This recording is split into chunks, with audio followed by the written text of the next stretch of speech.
that better? Can you see it with me okay, you guys? Hi!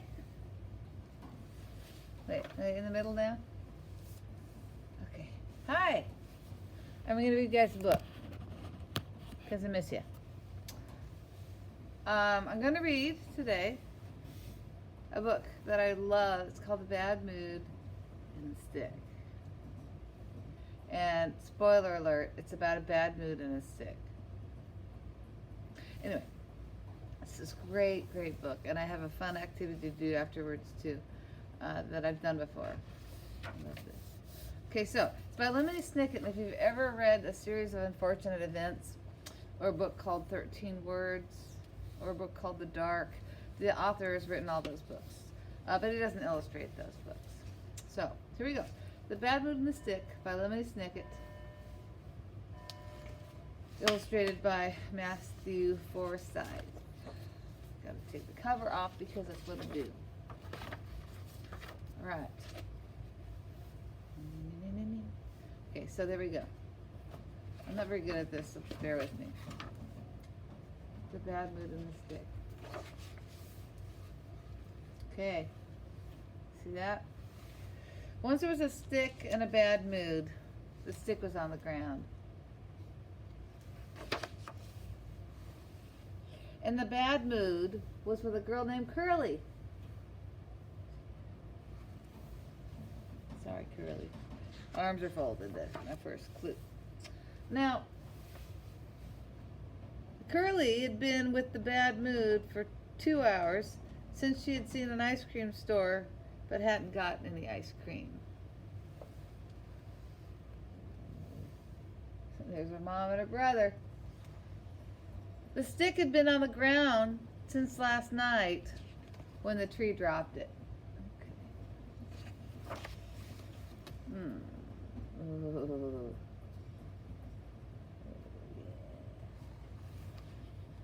Curly's thinking.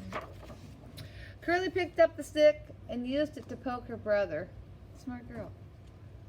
That's not nice, said her mother. Apologize to Napoleon. And throw the stick in the bushes. I want you to notice Napoleon's little face here. Just look at that little face he's got there. Yeah, don't we like that look from a sibling when you're getting disciplined because of them? We've all been there, trust me. Well, Curly had really enjoyed poking her brother Napoleon so much that her bad mood was gone. Nice how that works. Her mother was carrying it now. Humph, she said, which is a bad mood noise. The stick didn't say anything. Again, Curly's happy, not Mom. All right.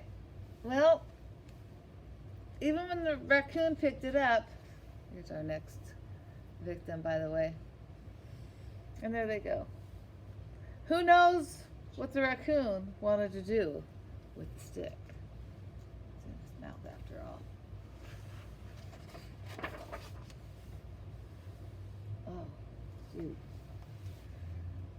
But he ran out of the bushes and frightened an old man named Lou. Holy moly, said Lou, which is what he always said when something exciting happened, and his feet did a little dance. And he fell into a puddle. Curly's mother couldn't help herself and started to laugh. Her bad mood was gone. There it is. Oh, poor Lou. Lou had it. The sound of all that laughter startled the raccoon, and he dropped the stick in the mud, which I think is where we get the term stick in the mud. Look at my pants, said Lou said, which was his bad mood noise. They're a muddy, awful mess. And the stick didn't answer. And of course, there goes our raccoon friend there, leaving the scene of the crime. Now, this is my personal favorite part of the book, so you'll know why in a second. Lou went right to the dry cleaners. A lady named Mrs. Durham was head of the establishment with a pencil behind her ear. Take that pencil out of your ear, said Lou. You gotta wash these pants and wash them quick. I'll stand around here in my underwear until you're done. You won't do no such thing, said Mrs. Durham. This is a family place.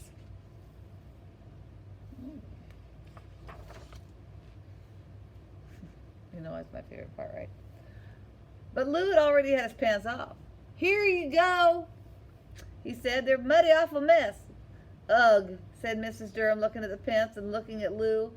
And you would think that the bad mood would have moved on to her.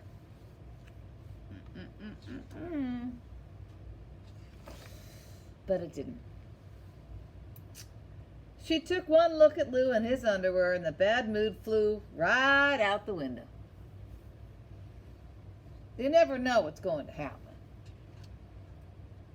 Look at her with her hands on her face. And once you predict there what you might think happens with those two. All right, this is where it's getting good now. Okay. This is my favorite thing about this cat is that the illustrator has made sure that his eyes are both on the same side of his face. That's my favorite part about the cat. And the cat plays an integral part of the story here coming up, so I just want you to notice that. Same thing with the stick. You would never guess, but some kind of bug made a brightly colored cocoon on it. Well, look at that, said Bert, and picked it up to look at it better. Now look at Bert's apron. Do you know what he does for a living? Can you guess what he does for a living? Things are going to come full circle here in just a second. Stick with this. Get it? Stick with it. He took it back to his ice cream store and put it on display. That sure is unusual, said Curly's mother when they walked by. What do you say, kids? Let's all have some ice cream. Curly had fudge ripple and Napoleon had mint chip. Curly's mother ordered vanilla yogurt, but then she changed her mind and had fudge ripple too. Now that's a lady I can relate to. See, I told you there was more to the story. By the time Lou arrived with his pants all clean and pressed, he wanted a double scoop, and so did Mrs. Durham. Holy moly, Lou said, I do love ice cream. And Mrs. Durham smiled. Same here, she said. Oh, by the way, do you notice something over here? Well, I want you to take note of the tree. That's all I'm going to say. And 3 years later, they were married. The wedding was right there in the park, and everyone in this book was invited. Even the raccoon. Curly and Napoleon carried the flowers, and they did great. You never know what's going to happen. By then, the bad mood had been all around the world. And you yourself had it several times. I know, because I was there. The stick, however, stayed in the ice cream store. The cocoon had opened a long time ago, and Bert had helped the bug fly out into the world. Bye, bug. You're not a bug anymore. You're a third grader going to fourth grade, probably. But the stick kept right here. It put him in a good mood. Oh, good. Now, there's Curly. She's got a dribble scoop. Curly, girl. Look at her. Happy ending. Or is it?